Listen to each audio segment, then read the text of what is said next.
Senhor, povo de Deus, você está no Minuto EBD, um minuto de estudo com você.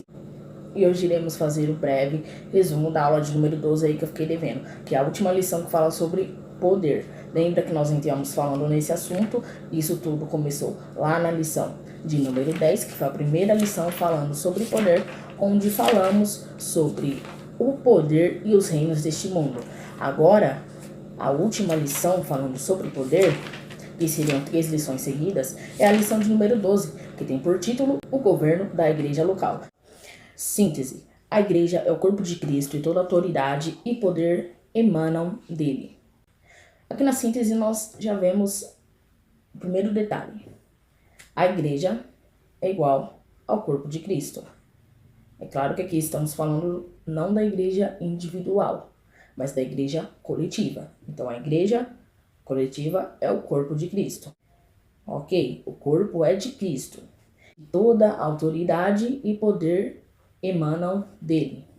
Concluindo todas estas informações fornecidas pela síntese, nós temos Cristo, ele é o dono do corpo, e o corpo é a igreja. E se todo poder, e se toda autoridade vem dele, ele, como dono do poder, dono da autoridade, dá essa autoridade, dá esse poder para ser usada ali na igreja, que também é dele.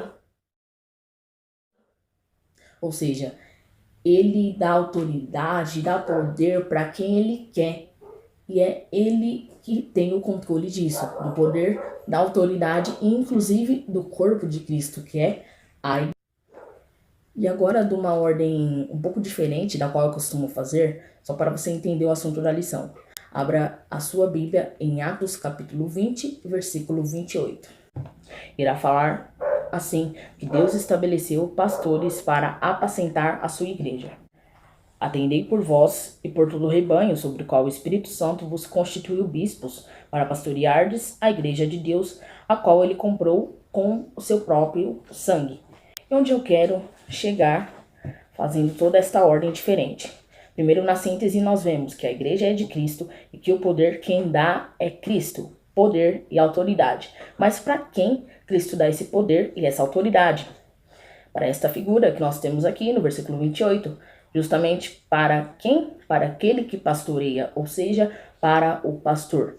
A igreja é de Cristo, o pastor está no comando desta igreja. Se ele tem autoridade, foi porque Deus deu autoridade. E aí, como estamos falando de o governo da igreja local, autoridade, Cristo, vamos agora para o texto do dia.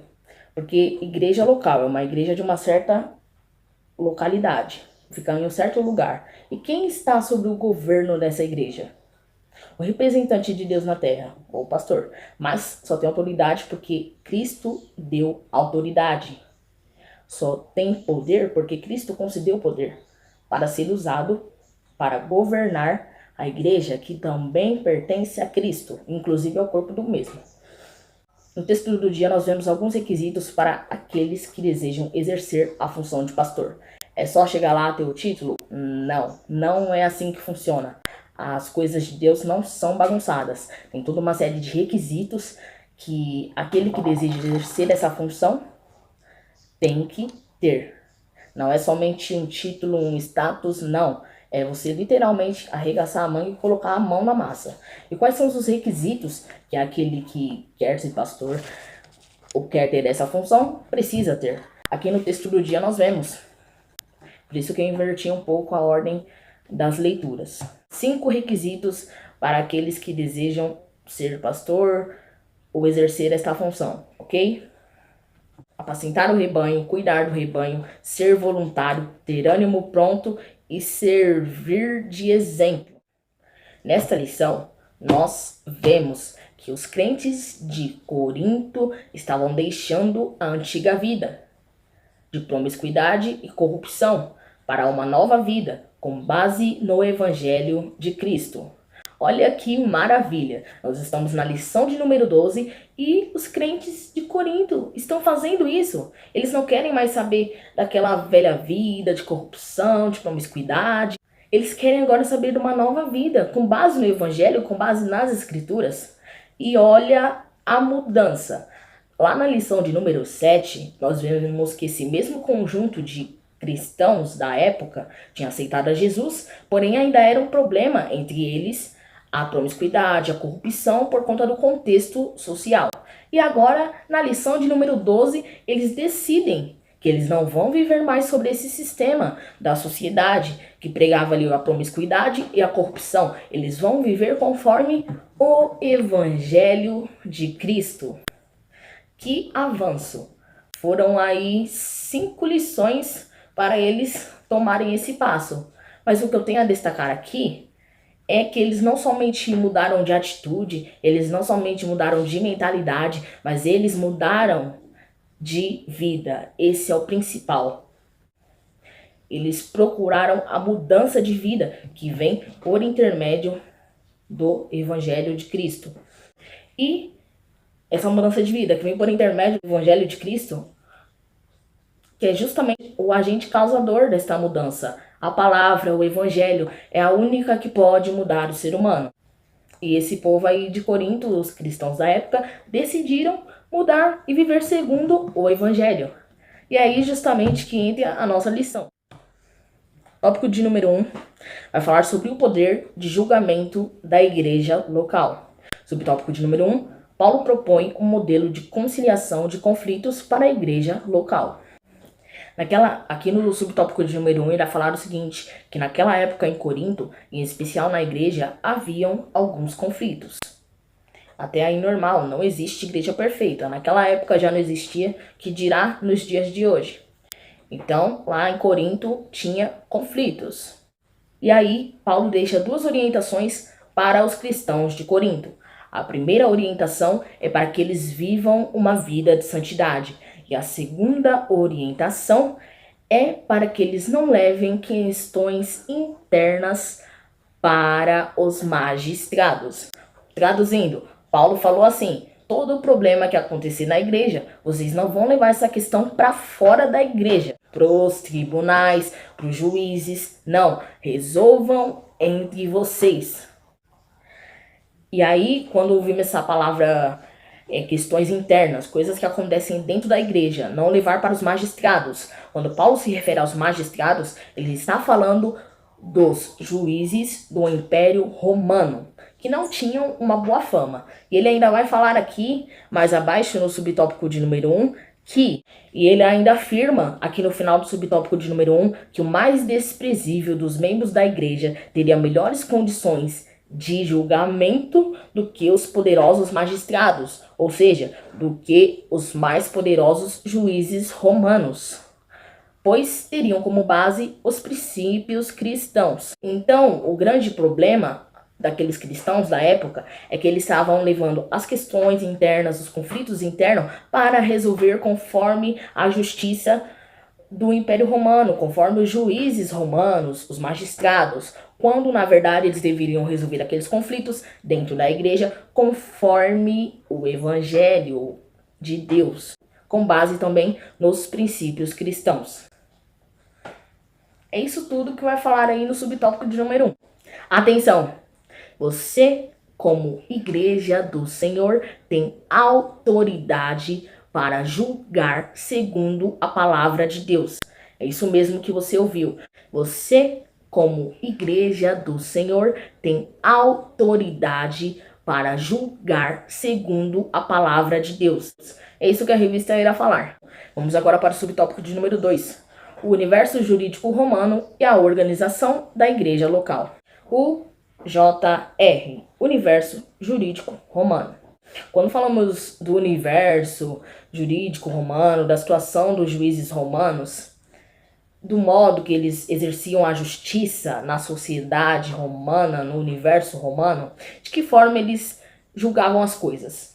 Imparcialmente, injustamente. Lá naquela época, a prática da injustiça era incomum. Se ia para uma causa, um rico e o pobre, o rico ganhava, porque eles favoreciam o rico. Eles agiam com imparcialidade. Olha o contexto do universo jurídico romano. Só pelo fato deles agirem injustamente, já era um motivo grande para aqueles cristãos não levarem a causa para fora. Por quê? Se eu sirvo a um Deus justo, que ele examina todos os lados da moeda, e faz justiça realmente como deve ser feita, para que eu vou levar minha causa para homens que trabalham na base da injustiça, sendo que eu sirvo um Deus justo? E aí, eu estou agindo corretamente? Sim ou não? Vamos agora para o subtópico de número 3. O subtópico de número 3 irá falar assim: o poder de julgamento da igreja estava condicionado à prática da justiça. Aqui no subtópico de número 3, nós vemos que naquela época existiam dois tipos de pessoa: as pessoas que causavam dano e as pessoas que eram lesadas, ou seja, que sofriam esses danos. Tanto para um como para com o outro, se eles levassem a causa deles a julgamento, eles estariam errados. E quem falou isso? O apóstolo Paulo. Aqui nesse subtópico de número 3, o apóstolo fala que tanto aqueles que causavam danos, como aqueles que foram lesados, ao levar as suas causas para fora da igreja, ao levar para os juízes romanos, eles estavam errados. E vai falar aqui no começo do subtópico que se havia conflitos e disputas a serem levadas ao julgamento, era porque alguns membros continuavam tirando vantagens dos próprios irmãos da igreja. Então, por que Paulo fala que se tem um conflito interno e você leva para fora, você está agindo errado? Porque isso era uma vantagem que você tirava sobre os seus irmãos da igreja. Você estava tirando vantagem. E tirar vantagem é coisa de cristão? Nos dias de hoje seria usado o termo má fé. Quem é do ramo aí de direito sabe o que é má fé. E Paulo naquela época já fala isso para os cristãos. Se você pode resolver a causa interna, para que você vai ter a má fé de levar essa causa para os juízes romanos, que não agem com parcialidade e nem com justiça, mas agem com imparcialidade e com injustiça? E aí Paulo chama a atenção daqueles cristãos da época. Discorrendo o subtópico de número 3, nós vemos aqui no finalzinho falar assim: em 1 Coríntios capítulo 6, versículo 1, o termo injusto é empregado para se referir aos juízes dos tribunais romanos, mas no versículo 9, o mesmo termo é empregado aos próprios cristãos que cometem injustiça.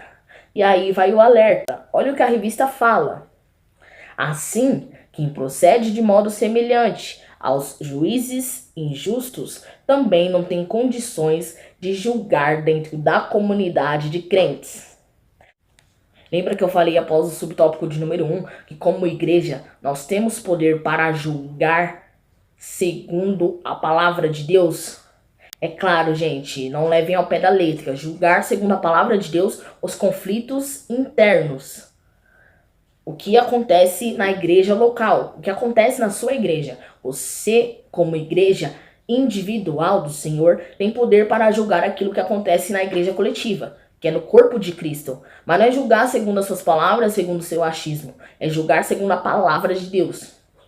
E não me venha com um ou dois versículos isolados não, tá? Deus abençoe sua vida. Ou seja, a base é a palavra de Deus. E o que isso tem a ver com o que foi falado aqui? Que não adianta nada você querer julgar algo da sua comunidade, da sua igreja local, sendo que você é injusto. Como que você, sendo injusto, vai julgar uma causa? Você não deve julgar uma causa. Ou melhor, não é que você não deve julgar uma causa. Você não tem condições para julgar, pelo simples fato de você ser injusto. Ou seja, a igreja, como corpo de Cristo, tem poder para julgar segundo a palavra o que acontece internamente, os conflitos internos? Tem. Mas deve ser excluído desse julgamento os injustos, aqueles irmãos que são injustos e querem julgar a causa dos outros. Esses nem devem participar, ok? Tópico de número 2. O poder institucional na igreja local. E aí, já saímos do contexto da igreja de Corinto para os cristãos e destinatários da carta e epístola de Pedro. Subtópico de número 1. Quem eram os destinatários da primeira epístola de Pedro? Nós temos 3 categorias. Temos os estrangeiros dispersos, as pessoas marginalizadas e as pessoas destituídas dos direitos de cidadania. Resumindo, a situação ali daquela sociedade, pelo fato de ter esses 3 tipos de pessoas, era uma situação de pobreza e marginalidade social. Foi para essas pessoas que Pedro escreveu a primeira epístola. O que mais acontecia ali naquela sociedade? Essas pessoas, elas também sofriam perseguições. E não eram perseguições isoladas, eram perseguições recorrentes. E não somente de um tipo de povo, de vários povos. 2 tipos de povos aqui que perseguiam aquele povo era o Império Romano e também os judeus. E por que o Império Romano perseguia aquele povo?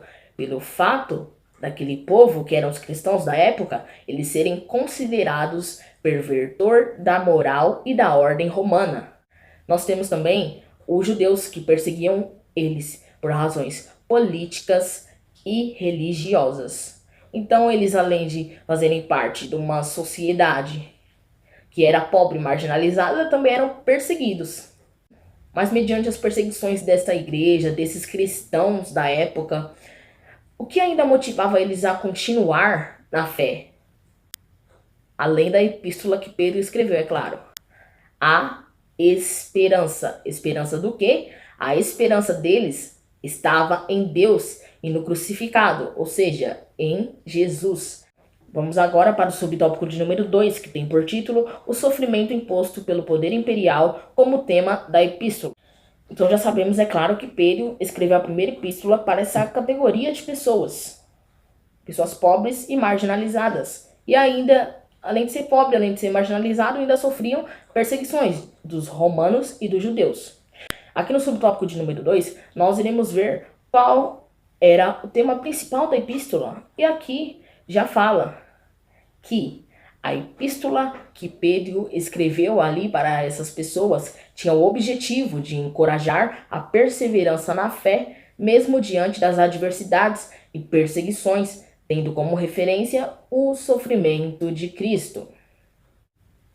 E ainda irá falar na revista que, na epístola de 1 Pedro, a virtude destacada é o sofrimento. O sofrimento é considerado uma virtude, pois demonstra a sua perseverança na fé.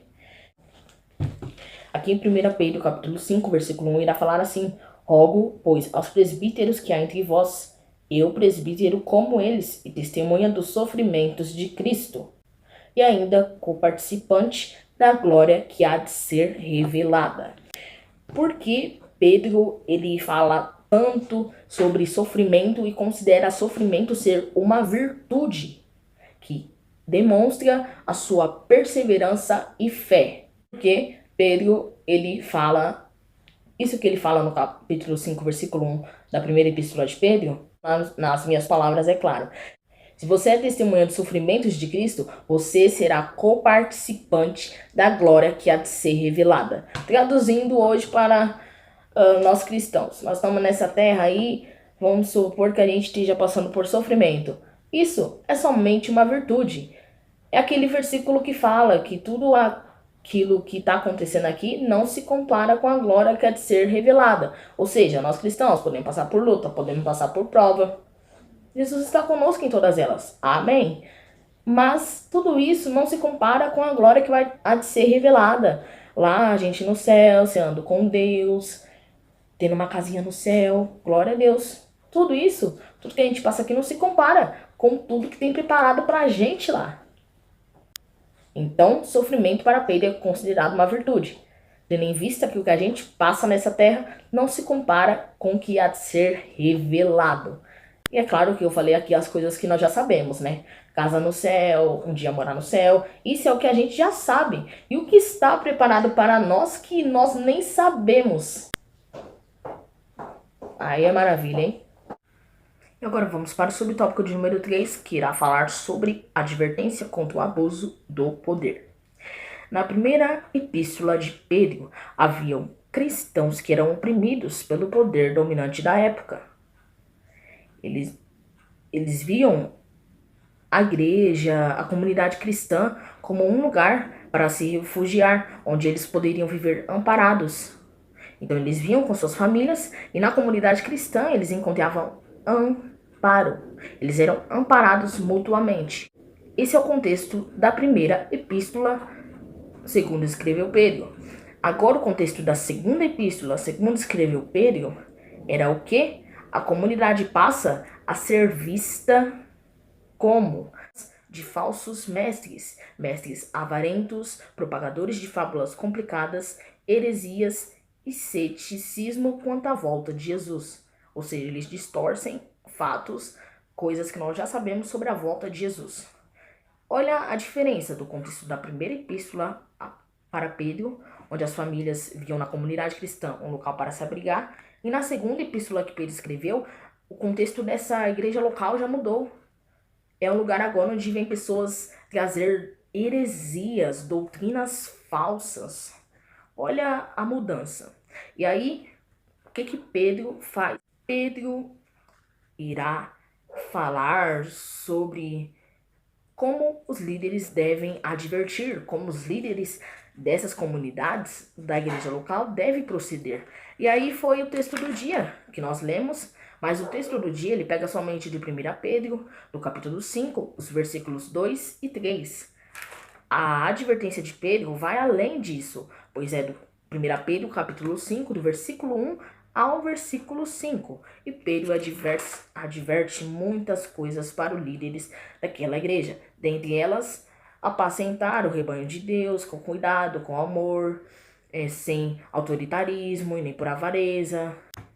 E ainda fala que o rebanho sofrido não deveria ser explorado, nem oprimido por ninguém, pois as ovelhas necessitavam de amparo e proteção, pois eram e são de Cristo.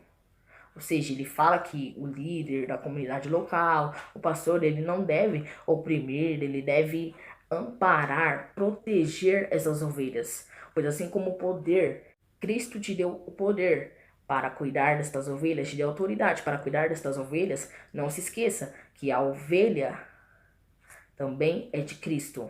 E se ele te deu poder para cuidar delas, faça isso. Não faça de qualquer forma, faça com amor, cuide da ovelha, proteja a ovelha. Pois assim como o poder e a autoridade que você recebeu para cuidar destas ovelhas, estas ovelhas como corpo, como igreja, também são de Cristo. Olha o detalhe. Ele te deu esse poder, essa autoridade para você saber como cuidar delas. E aí você pega e faz ao contrário? Totalmente errado. E não se esqueça, ele vai cobrar isso diante de você. Por isso que ele te dá autoridade e poder para que você venha fazer o certo, fazer voluntariamente, fazer com amor, proteger essas ovelhas, cuidar dessas ovelhas. E não se esqueça que um dia você dará conta de cada uma delas. Esta foi a aula resumida da lição de número 12, o qual tem por título O Governo da Igreja Local. Vamos agora apenas para a conclusão. Na lição de hoje, aprendemos que a igreja local tem poder para tratar de questões internas entre seus membros. Aprendemos também que a liderança da igreja local deve estar alerta contra os pseudo-líderes e sobre a grande responsabilidade que é cuidar do rebanho do Senhor. Essa foi a aula resumida de número 12. Espero que vocês gostem. Não esqueça de deixar o like, se inscreva no canal se você ainda não é inscrito. E Deus abençoe. Até a próxima videoaula. Tchau, tchau.